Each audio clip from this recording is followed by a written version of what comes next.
18,000 में उसके बच्चे क्या खाते होंगे और वो घर क्या चलाता होगा, बेटी की शादी कैसे करेगा और अपने अखराजात कैसे पूरे करेगा, बेटे को घर कैसे लेके देगा और बेटे के लिए नौकरी कैसे तलाश करेगा, फिर हुकूमत की नौकरी, सरकारी नौकरी ढूंढने के लिए रिश्वत कहां से। पेंशनर हजरात की आवाज बनने को मैं तैयार हूं। आज पेंशनर हजरात को उनकी आवाज अक़वामे अवाला तक लेके जाने के लिए मैं तैयार हूं। मैं हुकूमत से पूछना चाहता हूं कि 18,000 रुपए में किसके घर का खर्चा चलता है। 2020 की बात है कि इमरान खान साहब फरमाते हैं कि मेरा 2,85,000 रुपए में गुजारा मुश्किल है, मेरी तनख्वाह बढ़ाई जाए। मैं खान साहब आपसे पूछता हूं कि अगर आपकी 2,85,000 में तनख्वाह पर गुजारा नहीं होता तो एक पेंशनर जिसने 27 साल आपको दिए उसका कैसे गुजारा होता होगा, उसका कैसे गुजारा होता होगा। 18 वो पैसे कहां से लाएगा, अपना घर क्या जोड़ेगा, छत क्या बनाएगा। खान साहब जरा गौर कीजिए, अगर आपका 2,85,000 में गुजारा नहीं होता तो इसी तरह हमारे पेंशनर हजरात जिनका 18,000 में भी गुजारा नहीं है, मैं नहीं कहता उनकी लाखों कर दीजिए, कम से कम उनकी इतनी तो बढ़ा दीजिए कि वो खा सके चंद पैसे। और मैंने तो ये भी सुना था कि आप खत्म करने लगे हैं पेंशन।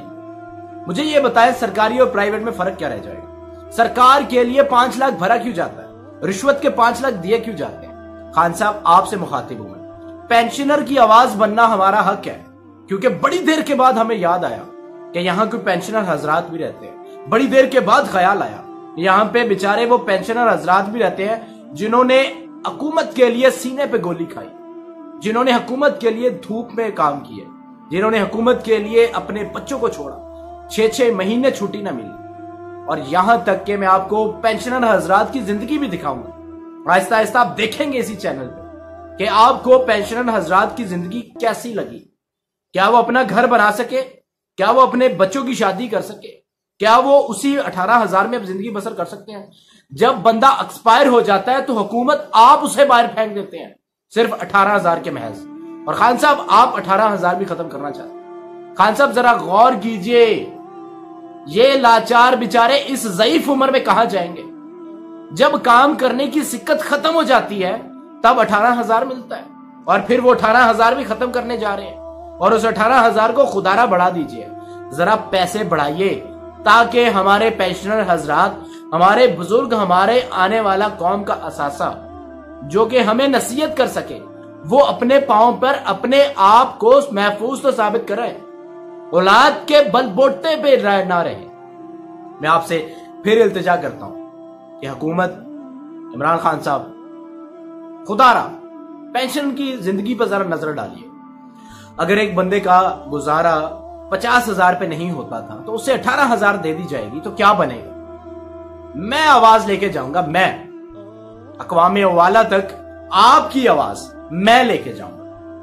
आपकी आवाज को मैं एक ऐसा प्लेटफॉर्म बनाऊंगा, ऐसी एक तकरीर बनाऊंगा, ऐसा एक तवज्जो वाला मरकज बनाऊंगा कि आप लोग वाह वाह कर उठे।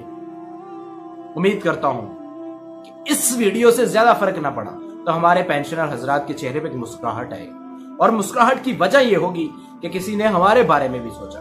डॉक्टर की 1 लाख रुपए तनख्वाह, फिर सड़कों पर। सरकारी स्कूल के हेडमास्टर की 1,25,000 तनख्वाह, फिर सड़कों पर। और इसी तरह बहुत सारे महकमे जो कि इतने लाखों लेकर भी सड़क पे, और हमारे बेचारे पेंशनर्स 18,000, 20,000, 22,000 लेकर घर महफूज। ये ना इंसाफी है। अगर दूसरों की सैलरी इंक्रीज हो सकती है तो हमारे पेंशनर की भी पेंशन इंक्रीज हो सकती है। फिर ग्रुप ऑफ इंश्योरेंस का जिक्र वो भी नहीं दी गई। इंशाल्लाह आप इसी चैनल पे नेक्स्ट वीडियो देखेंगे, इसी चैनल पे आप सारी मालूमात देखेंगे, आप पेंशनर की जिंदगी को देखेंगे और फिर इंशाल्लाह फैसला करेंगे। आपसे गुजारिश ये है, NBS शालीमार टाउन के चैनल को सब्सक्राइब करें ताकि ये आपकी आवाज बने। कैप्टन अरसलान को सपोर्ट करें ताकि ये आपकी आवाज पे और जान लाए और साबित कदम है। अल्लाह।